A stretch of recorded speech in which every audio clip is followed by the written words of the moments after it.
Office ഒക്കെ wear ചെയ്യുമ്പോൾ use ചെയ്യാൻ പറ്റിയ അടിപൊളി ഇന്നോവയ കളക്ഷൻസ് ഉള്ള ഒരു ഷോപ്പ് നമ്മുടെ ചേലക്കരയിൽ സ്റ്റാർട്ട് ചെയ്തിട്ടുണ്ട്. അപ്പൊ നമുക്കൊന്ന് നോക്കിയാലോ. Lady bug lingerie and innerwear store Chelakkara. ഫോട്ടോഷൂട്ടും മോഡലിംഗ് ഒക്കെ ചെയ്യുന്നവർക്ക് യൂസ്ഫുൾ ആയിട്ടുള്ള ഇൻവിസിബിൾ ബ്രാ, പിന്നെ ബിഗിനേഴ്സിന് പറ്റിയ സ്പോർട്സ് ബ്രാ, അതിൽ തന്നെ pushup, non pushup, seamless, full covered കളക്ഷൻസും ഇവിടെയുണ്ട്. പിന്നെ ഇമ്പോർട്ടഡ് ക്വാളിറ്റിയിലുള്ള ബ്രാലെറ്റ്സ്, പാൻറ്റീസിലും ഒരുപാട് വെറൈറ്റി കളക്ഷൻസ് ഉണ്ട് കേട്ടോ. പിന്നെ വെസ്റ്റേൺ ഡ്രസ്സിനൊക്കെ മാച്ച് ആവുന്ന ഫുൾ ആൻഡ് ഹാഫ് സ്ലിപ്സ്, അതുപോലെ തന്നെ ട്രെൻഡിങ് ആയിട്ടുള്ള കോട്ട് സെറ്റ്സും ഇവിടെയുണ്ട് കേട്ടോ. പിന്നെ സാരി കൊടുക്കുമ്പോൾ പെർഫെക്റ്റ് ഷേപ്പ് വരുന്ന ബട്ടക്സ് പാഡ്സും ഷേപ്പ് സ്കേർട്സും ഇവിടെയുണ്ട്. നമ്മുടെ ലൊക്കേഷൻ വരുന്നത് near Chelakkara police station, opposite Save Mart super market.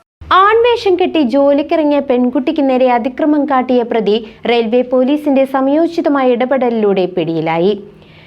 Wayanad Meenangadi സ്വദേശി സനോജാണ് പോക്സോ നിയമപ്രകാരം അറസ്റ്റിലായത്.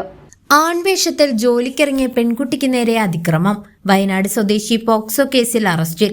ജീവിത സാഹചര്യങ്ങൾ മൂലം ആൺവേഷം ധരിച്ച് മിനി ലോറിയിൽ ക്ലീനറായി ജോലിക്ക് ചേർന്ന പെൺകുട്ടിക്ക് നേരെയാണ് അതിക്രമമുണ്ടായത്. കോട്ടയത്ത് വെച്ച് പ്രതിയായ സനോജ് ലൈംഗിക അതിക്രമത്തിന് മുതിർന്നതോടെ അവിടെ നിന്നും രക്ഷപ്പെട്ട പെൺകുട്ടി ട്രെയിനിൽ അഭയം തേടുകയായിരുന്നു.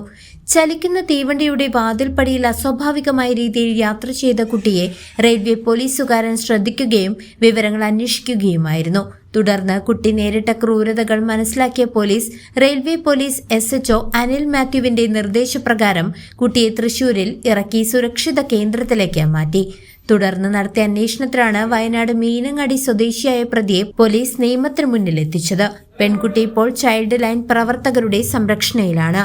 News desk CCV.